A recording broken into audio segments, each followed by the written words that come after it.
Okay, so here we are with a demonstration of Synthesys Visual, which has to be the most fun piece of software you've ever owned. If for nothing else, just for the fun of it, this is going to be a blast and your favorite piece of software. Because whatever is in your brain, poof, you make an image out of it. So for instance, we go into Synthesys Visual right here.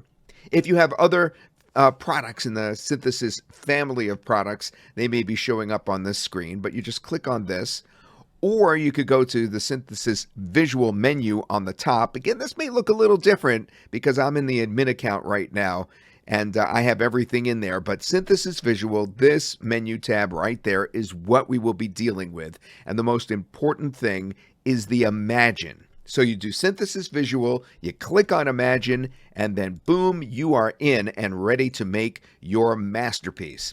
Now you start on the left-hand side of this bar that you're looking at right here, and you have a choice. Now this is very artwork oriented.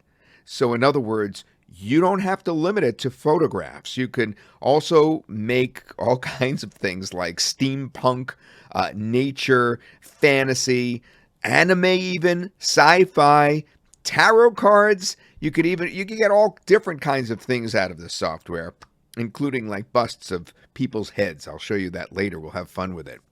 But right now, let's just do a general description, something really simple, and we won't concentrate too hard on the composition of what we call prompts. Prompts are the text that you put in and you prompt the software to actually spit out a result.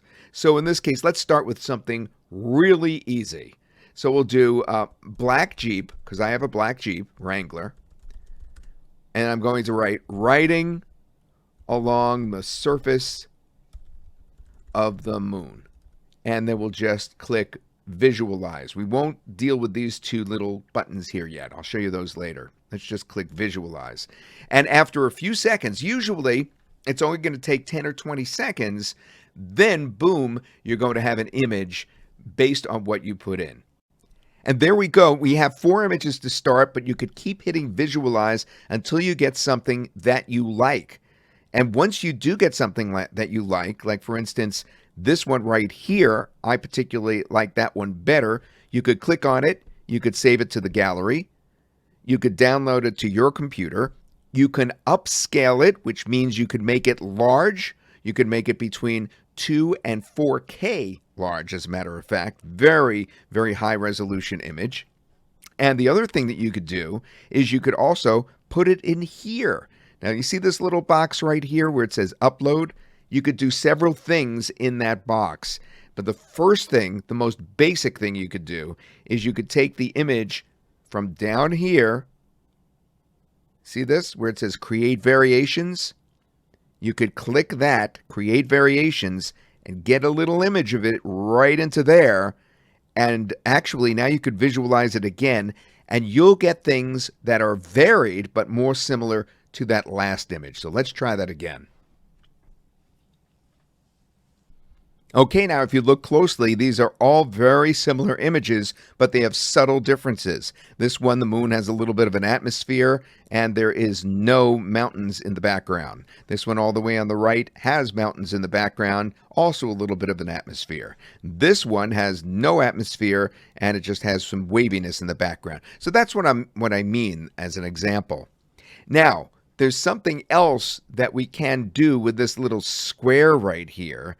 And I'll show you more about that later, because now we could take this off and we could actually upload an image if we wanted in there. But let me go to the next example first before I play more with that and before I go to the magic wand, which is over there. The next thing is, let's put a young Latina girl with a flowered headband. Again, we're keeping it rather simple here. Okay, so in this case, I'm looking at it and I like the one on the right. So what I'm going to do is I'm going to save that to the gallery, but then the others, the eyes I'm not thrilled with, so I'm going to click visualize again and shoot for some more where more of the headband shows up.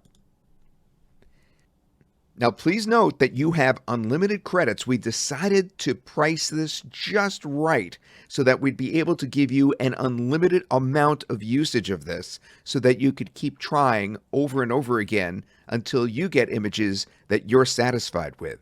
And as you could see, there's some good ones that are popping out here. Some that aren't as good, some that are. So in this case, for instance, I kind of like this one. Still not enough headband, so I just click Visualize again. And I'll try one more time.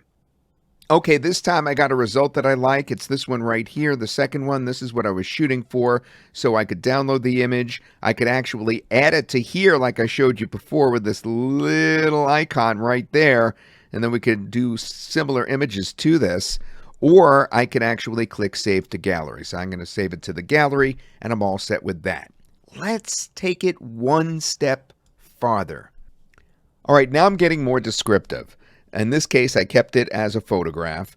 I wrote a cat sitting on a beach in a storm looking at the mountains. Even though I wrote photo, notice it tries to bend towards artwork sometimes. And we want to kind of change that. We also want to change the color of the cat because I didn't specify the color of the cat. So if I go to upload right here, that little square once again, I love that square because you could change your images that way. I'm going to the desktop. And I'm going to look for a cat. This is actually a cat image I found online because it's a calico cat. And now that I have the calico cat in there, I'm going to try to change the actual coloring of the cat. So I'm going to visualize that again and try to hone in more on what I'm looking for in terms of the color of the cat without actually having to write orange and black and white. I could do that. And it would work, but sometimes a picture is worth 1,000 words, and that's going to help to mold the final result in the direction that I want. Okay, and as you can see, now our cat has more proper coloring based on what we fed in. Not all of them came out with the new coloring that I was looking for, but we have at least one that we could work with, and we could base further images off of this, or we could continue to hone it in with more descriptions, like I could put a calico cat right there sitting on a beach in a storm looking at the mountains, and it will give me a different kind of result. And there you can see how we've changed the coloring of all the cats just by putting a calico cat in to our description at the top. All right, now I want to move on to something very interesting, and that is serving the various niches. For instance, if you were to just write a lawyer in a courtroom, it's not very descriptive. We didn't describe what his age is. We didn't describe what color hair he has, what color eyes, if he's holding anything. So it's going to do its best by taking a look at other lawyers from the past in terms of its database. And it's going to just conjure up its best guess as to what we want. Now I'm going to show you how to hone in on the things that we want with our magic wand. And I also will tell you that we have training that Paula Condi and I did that's 2 hours long that explains exactly how to actually structure those prompts. Now, I didn't say if it was a male attorney or female attorney. On the right-hand side, we have a female attorney. I could use that. And if I was to use that one and let's say put that one in that little box there and then take variations, we'd get more female attorneys by visualizing again until we hone in on something that we like. So now we have a variation on the different lawyers, all female, based on what we put in the box. You could also click on Enhance Face and you will get an even more detailed facial features in some of these, and that's because our own software, our other software such as Face Swap that we've sold previously, had those features built in. We're actually able to get higher resolution faces. So if you do have people, it doesn't hurt. In fact, it's probably always a good idea to click on this where it says Enhance Face. And yes, indeed, Enhance Face is included with this software. Everything I'm showing you is included. The next thing I wanted to show you was this feature right here, the magic wand as I call it, which basically helps you create prompts sophisticated ones without having to remember too much. For instance, the way a prop should be worded is the subject first, then the type of art that it is, perhaps the artist that would have actually done it, and then various descriptors such as the setting, perhaps what the color of the hair is, what the person is holding, that sort of thing. But if you actually click on this right here, it helps you with that. For instance, the first thing here is image object. So we could say, let's do bowl of fruit sitting on a table. And the artist, in this case, let's do... I wonder what Andy Warhol would do with that. Let's do someone that might do some fruit. I don't think Picasso would do fruit. Let's pick somebody I have no idea who they are. Roy Lichtenstein. And the art style. Do we want pop art, abstract? I guess abstract expressionism is what I'm looking for. Next, for illustration, let's see. Why don't we do something fun, like a coloring book or something? Let me see what we have here. Watercolor, pencil sketch, comic book art. That sounds good. Then the lighting, we could do something like cinematic, colorful in this case. And camera doesn't really apply, but we could have done on a realistic photograph, we could have done like a telephoto shot or a drone shot, low angle, high angle, Dutch angle, which I knew what it was a week ago and I forgot already, that kind of thing. But let's just leave it as, well, I guess we could actually do it from a low angle in this case. Okay?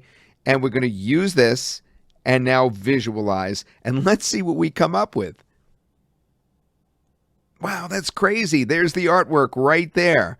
And we produced that, and of course we could visualize it again if we're not satisfied with anything that's come out. But that's based, this artwork is based on what we put in with our magic wand. Now, one thing you can do is you could click on these images like this, and then you have choices of what to do. You could save it to the gallery, you could download it, or you can upscale it. If you do upscale it, it will make a very large picture out of it. It comes out between 2 and 4K, as I mentioned before, depending on what was input into it.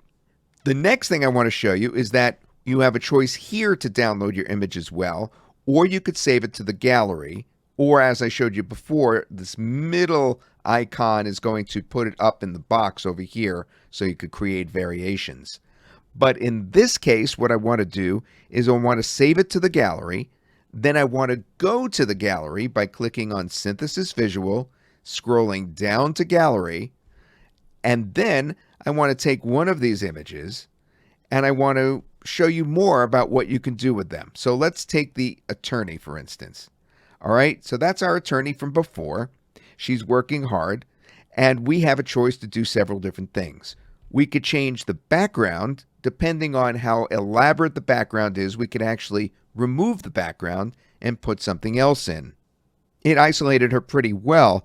Now what we could do is we could just upload one of the standard backgrounds that we have, or better than, or we'll put one of those standard backgrounds in just by clicking on it, or better yet, what we could do is we could even upload our own image or take from our own image uploads like we have right here, and when we can include that as the background. By the way, you could save this. You could render and save that right there. Let's go back to our gallery. We're going to pick that image again. This time I wanted to point out you could upscale it, as I mentioned before. You could download it. You could change the background. One other kind of quirky feature that you could do with your image is you could actually do what we call face swap. But what it does is allow you to do a simple blend with another face. So let's say this face is the wrong ethnicity. And even though you could just go back and you could write the correct ethnicity, let's just say you, for fun, you want to just mix another face with it. Well, if you click on this, the face swap option, then you'll be able to do just that. You'll be able to go in, it immediately identifies the face, and then you can pick one of the faces from the database, like this one I used before, so it's showing up right off the bat. And I can click on that, or I could click on... All right, let's just choose that one. So we're going to take these two faces and blend them together, and this face will actually change a little bit towards this one. So let's do that. We're going to click on Change Face. And here's the result. As you can see, we have changed the ethnicity, and we have actually clarified the face somewhat with that built-in enhancement feature that works automatically when you do a face swap.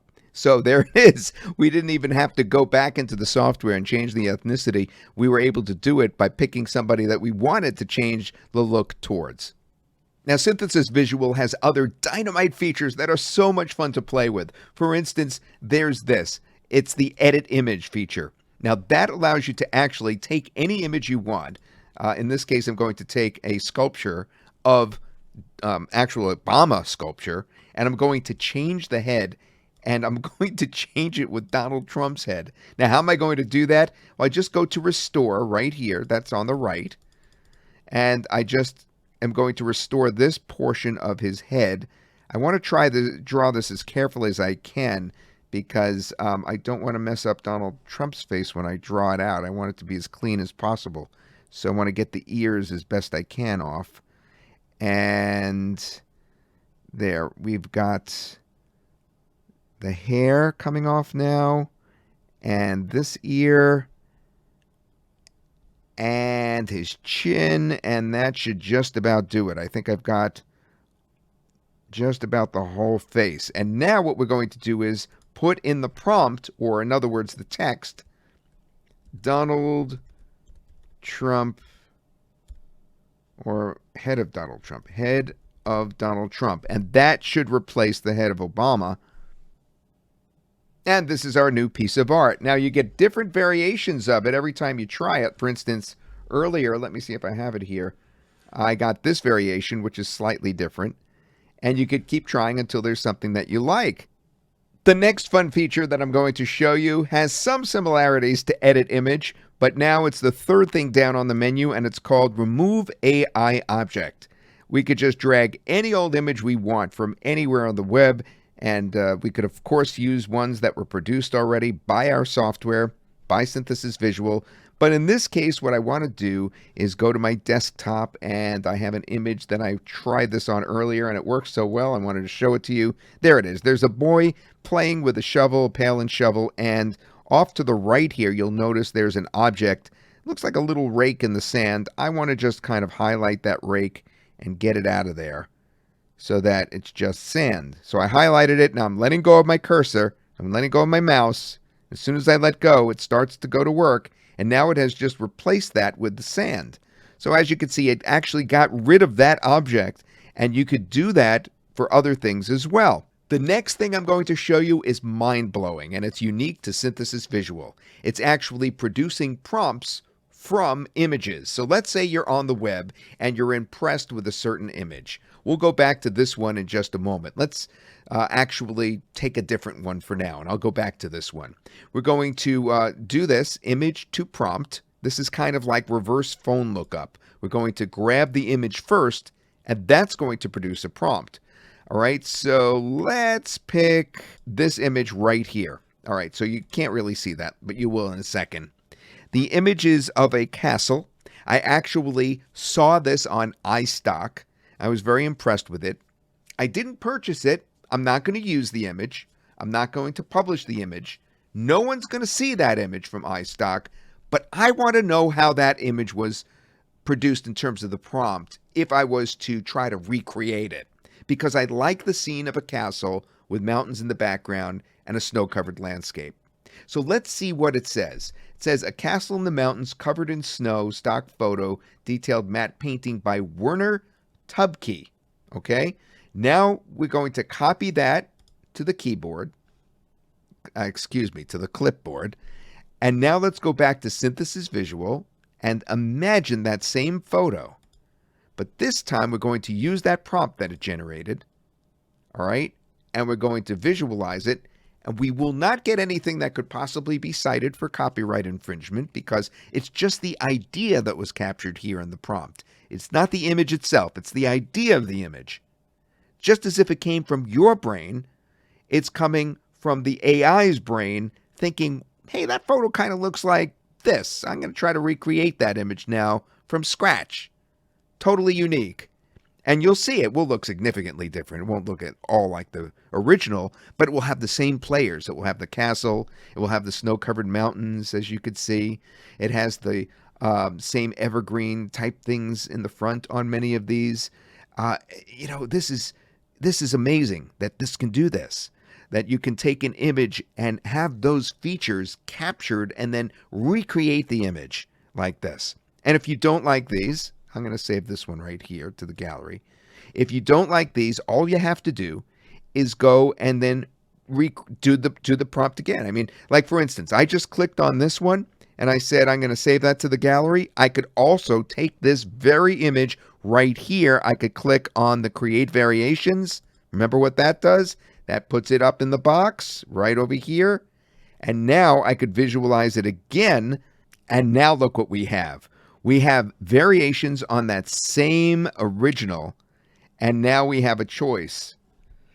And they're all based on the same prompt, but we've kind of honed in on what we want to see. And now we have something else that we could choose from. All right, so now I've saved the best for last. Let's say you are actually browsing across the web and you see someone else's fantastic creation that they've produced with software that, of course, is text to image, whether it's our software or somebody else's. Well, let's do that again. Let's go to image to prompt. Let's browse for an image. And I already gave you a little sneak preview of this. This is actually an artwork winner.